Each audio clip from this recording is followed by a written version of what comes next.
ایمان نام ہے اللہ کے رسول سے تعلق کا. جتنا آپ کا رشتہ، آپ کا تعلق اللہ کے رسول سے بڑھتا چلا جائے گا، اتنا اتنا آپ کا ایمان کامل ہوتا چلا جائے گا. اور آخر آپ جب اس منزل پر پہنچو، ایسی کیفیت آپ کی اندر کی ہو جائے کہ آپ کو دنیا اور مافیا اور ہر رشتے سے بڑھ کر اللہ کا رسول پیارا ہو جائے، تو اس وقت سمجھ لینا اب ہمارا ایمان کامل ہو گیا. رسول خدا صلی اللہ علیہ وسلم نے اسی قسم کی گفتگو فرما رہے تھے. حضرت عمر فاروق کھڑے ہو گئے اور عرض کیا، حضور میں اس مقام پر ایمان کے پہنچ گیا ہوں کہ مجھے دولت سے بھی آپ کی ذات زیادہ پیاری ہے، شہرت سے بھی زیادہ پیاری ہے، اولاد سے بھی زیادہ پیاری ہے، برادریوں سے بھی زیادہ پیاری ہے، مگر ہماری طرح نہیں تھے کہ جانی جان تو دے لیتے جو مرضی. سچے تھے بھائی وہ لوگ. جس میں عمر فاروق جیسی شخصیت، میں ان کے بارے میں عرض کر رہا ہوں کہ سچے تھے. یہ نہیں کہ موت بھی قبول ہے غلامی رسول میں، اور غلامی رسول میں مسلح نہیں دیکھنا. موت بھی قبول ہے، نعرے تے میلاد تو سچ نہیں بولنا. وہ تھے سچے. عمر فاروق نے عرض کی، حضور اولاد آپ کے قدموں میں قربان، مال قربان، عزت قربان، شہرت قربان، زمین کاروبار قربان، مگر اس عمر کو ابھی اپنی جان آپ سے زیادہ پیاری ہے. سچ بولا نا. یہ سچے مرید پیر کو بڑے پیارے لگتے ہیں. یہاں ایک مرید ہوتا تھا حضور ناز جہان کا رحمت اللہ علیہ کا، خدائیہ اس کا نام مشہور تھا. دیکھا ہے بزرگوں نے خدائیہ؟ ہاں جی. وہ اتنا سچا بندہ تھا نا، اتنا سچا، اتنا سچا، میں نے ایسا مرید آج تک نہیں دیکھی. اور حضور ناز جہاں اس کو بلا کر اپنے پاس بٹھایا کرتے تھے، اس کی باتیں سنا کرتے تھے. وہ اتنا سچا تھا نا، کہیں گناہ کوئی کر کے آتا نا، بٹا کا کے بتاتا، اے میں کارے آیا ہوں. حضور فرماتے پردہ بھی ڈالتے ہیں. میں نے خود سنا ایک دفعہ پلاٹ میں ایسی کو بات اس نے کی کہ میں فلانے کھیت میں گیا، میں نے یہ گناہ کیا، یہ گناہ کر کے واپس آ گیا، جس کو ہم چھپاتے ہیں. تو حضور ناز جہاں نے فرمایا خدائیہ کو پردہ تو رکھیا کر. اس نے آگے سے کہا، حضور کن دے گوں تو اتھے ویندا پیا ہے تے آ کے معافی منگن آیا. یہ مرید اس کو کہتے ہیں. یہ نہیں کہ جناب دل لے کھنڈیاں. تو جناب عمر فاروق جیسی شخصیت کہ جان سے علاوہ باقی ہر چیز حضور قربان ہے. حضور نبی پاک نے اپنی انگلیاں مبارک انگلیوں کو اٹھایا اور یہاں عمر فاروق کے رکھا اور فرمایا، جب تک اس جان سے بڑھ کر میں پیارا نہ ہو جاؤں ایمان کامل نہیں. اتنا حضور کی وہاں اپنی انگلی مبارک رکھنا تھی. جیسے ہی آپ نے انگلی مبارک اٹھائی تو عمر فاروق نے فوراً عرض کی، سرکار آپ کے اس دست مبارک کے لگنا اور انگلیوں کے لگنے کی برکت سے اب یہ جان بھی عمر کی تیرے تو باری. تو حضور نبی پاک سے تعلق اور رشتہ، اس کا نام ہے ایمان. اور ایمان کے بعد جو اللہ نے فرمایا اِلَّا الَّذِينَ آمَنُوا وَعَمِلُوا الصَّالِحَاتِ، کہ جس پر تو ایمان لایا ہے اس پر عمل تو کر. اگر خسارے سے نکلنا ہے تو وہ عمل تبھی آئے گا جب رسول خدا سے تعلق مضبوط ہوگا. جب رسول خدا سے تعلق مضبوط ہوگا، حضور پیارے لگیں گے تو آپ کی ہر ادا ہی پیاری لگے گی. آج ہم میں سے کوئی کہے جی مجھے اپنے پیر سے بڑا پیار ہے، میں تو تب مانوں پیر مسلح پہ اور مرید مسلح پر نہ ہو 5 ٹائم کیا پیر. پیر سچ بولے، پیر سخاوت کرے، پیر حج کرے، پیر اور طرح طرح کے وہ عمل کرے جو اللہ اس کے رسول نے فرمایا، اور مرید کا منہ دوسری طرف اور کہے مجھے پیر سے پیار ہے، میں تو نہیں مانتا، آپ مان رہے ہو۔ عمل تب آئے گا جب ہمیں کامل محبت آئے گی، اور کامل محبت لوگوں نے ہمارے سامنے دکھائی۔ ایک صحابی تھے، سواری پر جا رہے تھے، ایک جگہ پر سواری روکی، اترے، تھوڑا سا مسکرائے، پھر سواری پر چڑھ کر آگے۔ ساتھ والے شخص نے پوچھا یہ کیا جماعت جناب والا، یہ کیا آپ نے ایسا کیا کیا؟ انہوں نے کہا ایک دفعہ ہم یہاں سے اپنے پیر کے ساتھ گزرے تھے، محمد کریم صلی اللہ علیہ وسلم کے ساتھ، میرے پیر نے یہاں سواری روکی، اترے، مسکرائے، پھر سواری پر بیٹھے، میں نے تو پیر کی ادا اختیار کی۔ اب جو اتنی چھوٹی چھوٹی ادائیں اختیار کرنے والے مرید تھے، وہ کیا ایسی ادا بھی چھوڑ سکتے تھے جس کو حضور نے فرمایا کرو، پڑھو 5 وقت کی نماز، حلال کھاؤ؟ میرے بھائیو، عمل تب آئے گا ایک مرید کا جب اس کا پیر اسے پیارا لگے گا، اور اس کا پیر اور رسول پیارا لگنے کی دلیل یہ ہوگی کہ جیسا پیر نے کیا، جیسے رسول نے کیا، مرید بھی ویسا ہی کرے۔ اور اسی لیے میں نے عرض کیا، نہ بندہ مرید ایک دن میں بن سکتا ہے، نہ ایمان کامل ایک دن میں کر سکتا ہے۔ کامل مرید بھی بندہ وقت کا وقت آہستہ آہستہ بنے گا، جیسے جیسے پیر کی صحبت میں بیٹھتا رہے گا، آتا جاتا رہے گا، سنتا سناتا رہے گا، کوئی نئی بات سنے گا، پھر چلے گا، پھر سنے گا، پھر چلے گا، آہستہ آہستہ اس کے اندر وہ ایمان بھی کامل ہوتا چلا جائے گا، آہستہ آہستہ وہ مرید بھی کامل ہوتا چلا جائے گا۔ اس لیے تعلق اپنا اللہ کے رسول کے ساتھ مضبوط کرو، اپنے مرشد کے ساتھ مضبوط کرو، اگر ہم نے خسارے سے باہر نکل کر عمل کرنا ہے۔ رسول اللہ صلی اللہ علیہ وسلم نے فرمایا، بات کر کے آپ سے اجازت، کہ 4 قسم کے لوگ ایسے ہیں، لوگوں میں 4 قسم کے لوگ ایسے ہیں جو سیدھے جنتی ہیں، جو سیدھے جنتی ہیں۔ عمر فاروق کو حضور نے فرمایا کہ سیدھے جنتی ہیں۔ پہلی وہ عورت جس نے اپنی تمام محبتوں کا مرکز اپنے شوہر خامد کو بنا لیا۔ اللہ کے رسول نے فرمایا سیدھی جنت اور اس کے درمیان کوئی چیز حائل نہیں ہو سکتی۔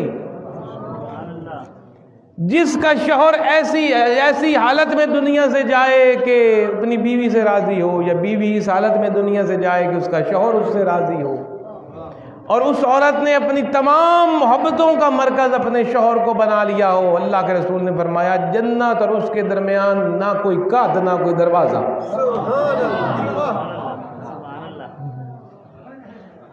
اور پھر خامد بھی وہ ہو جو باکردار ہو۔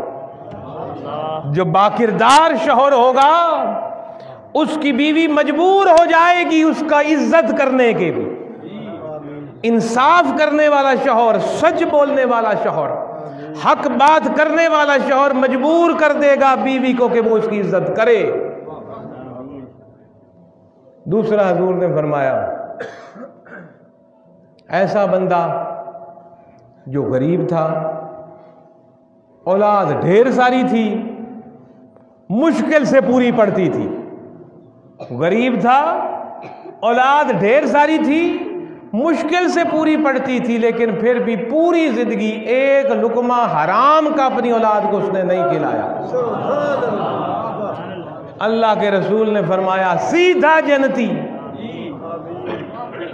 تیسرا اللہ کے رسول صلی اللہ علیہ وسلم نے فرمایا وہ بندہ جو پوری زندگی اپنے ماں باپ کا ادب کرتا رہا، اپنے ماں باپ کی تعظیم کرتا رہا، اپنے ماں باپ کی آنکھوں کی ٹھنڈک بنتا رہا، ان کی خدمت کرتا رہا، اللہ کے رسول نے فرمایا کوئی دیوار نہیں جو اس کو جنت کے درمیان آئے۔